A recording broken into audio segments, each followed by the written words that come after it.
How heavy should you lift? On one hand, you can work with higher rep range while lowering the weight that allows you to feel the pump and then get a high volume of work done.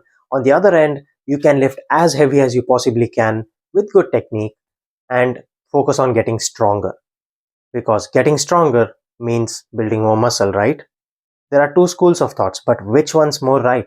And what's the perfect weight for you to lift? To find out, keep watching this video. In last week's video, we talked about training volume, that is how many sets you should be doing per workout. To summarize, it simply talks about the number of sets that you need depends on one, your training status. If you're a beginner, you're probably going to need lesser number of sets compared to someone that's more advanced. And two, the training adaptation that you're looking for, which also determines the rep range that you should be working with and how heavy the weight should be. That brings us to today's video. And you can take a look at this training continuum. This is something I touched upon last week as well. And this is basically teaching you what training adaptation you're going to get based on the rep range that you're working in. And keep in mind, no matter what rep range it is, the effort, the intent, and the process is pretty much the same. Okay. And it's how challenging the weight is such that it does not let you go beyond the set rep range. For instance, if you're focusing on building strength, you would be working somewhere less than 6 reps, 1 to 5 reps. And the weight is heavy enough that it does not allow you to get any more than that. And keep in mind, when we talk about loading heavy, we need to make sure that the technique is good enough. It doesn't matter if you can do 10 kilos or 20 kilos heavier if the technique breaks down, because then you're simply at a risk of getting hurt. And in the long term, that's not going to be targeting the exact movement pattern or the muscle that you want to work on. And then when we move on to the 6 to 12 rep range, that's where you're building most of your muscle. That's where the training volume gets accumulated as well. And here the loads are going to be a lot lesser, but at the same time, it's going to allow you to hit slightly higher rep ranges and overall more quantity of work done as well. And once we surpass 12 to 15 reps, 20, 30 reps, that's where we are actually focusing on muscular endurance. And this is where you're reducing the weight to a significant extent. And this chart on your screen, which is basically the percentage of 1 rep max, tells you how many reps you can get based on your 1 rep max. 1 rep max meaning what's the maximum number of weight that you could move for just 1 rep. And that again depends on the exercise. You wouldn't be able to test your 1 rep max on single joint exercises like a bicep curl, tricep extension. You're only going to be testing your 1 rep max on heavy compound lifts such as squats, deadlifts, bench press, pull-ups, stuff like that, which is working multiple muscle groups at once. So that's also another thing to keep in mind. Exercises that target single muscles or utilize just one joint like that are meant to be worked in the higher rep range, in which case it does not make sense to load them heavy. Could you do a bicep curl for 1 rep? Like the weight is so heavy that you can't get the second rep? Your technique would be dog shit. So that's not what we want.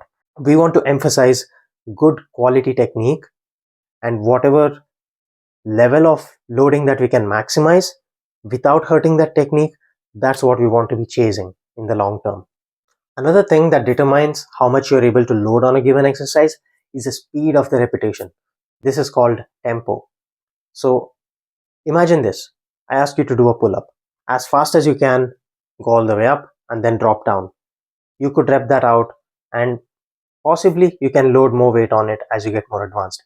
But if I ask you to slow the rep down, to go all the way up fast, but then pause for 2 seconds, feel the contraction, and then lower yourself down over the next 4 seconds. Take your sweet time.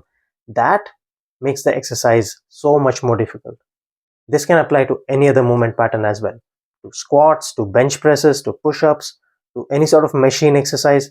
So when you slow the rep down, it's putting a lot more tension onto the muscle, and that greatly limits the load that you can handle. But why would you slow down the rep and lift lesser weight potentially when you can lift heavier and go faster? The answer is time under tension.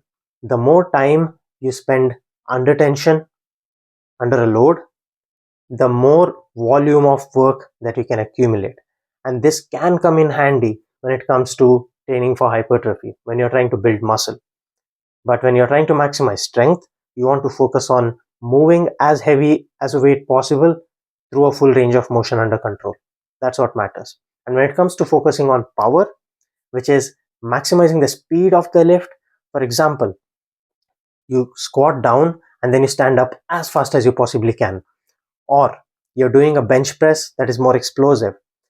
Exercises like that, when it's intended to be really, really fast, you cannot even load moderately to the point where the weight is heavy and it slows you down.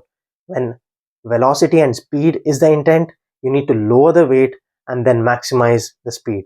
And that maximizes your power output, of course. So we talked about how manipulating the load can give you different adaptations. If you want to focus on strength, you're loading as heavy as you can. If you want to focus on building muscle, you're increasing time under tension and volume, and sometimes you're slowing down the reps. And if you want to focus on power and speed, then you're reducing the load and then focusing on the velocity and the speed of the movement. Now, to do all of this, the intent is that you train hard. And what does hard mean? We can actually quantify that. If you take a look at this scale on your screen, it tells you an effort on a scale of 1 to 10. Now, 10 would literally mean that you have 0 reps in the tank and you could not even load half a kilo onto the bar, because that's absolutely all out. Gun to your head, you could not have done anything more. And when we talk about 8 or 9, you have just a little bit left, but still it's really challenging, and most people rarely ever go to this level of intensity. Most of your training is most likely going to be somewhere between 6 to 7 RP, and anything less than that, 5 or below, is considered as a warm-up, and it's not enough stimulus for you to maximize your growth, whether in terms of strength or muscle or in terms of power. So the key being, regardless of what you're training for, you need to put in the effort, you need to put in the intent to push yourself, and that's what matters. That being said, there are times where you're supposed to take it easy. When you're taking a deload, or it's the new training program where you're not used to the exercises and you're still trying to learn and master the technique. Before you learn the technique, you certainly should not be pushing yourself beyond what's comfortable. And other than that, if you're coming back from an injury or you're a beginner, you would of course slowly ease your way into a space where you can push yourself and then progress. Progressive overload is the name of the game. If you want to get better, you need to consistently put in effort and you need to get better on paper. So when you look at your training logs from 1 week and you compare it to the next week, it has to be improved. There needs to be a noticeable improvement.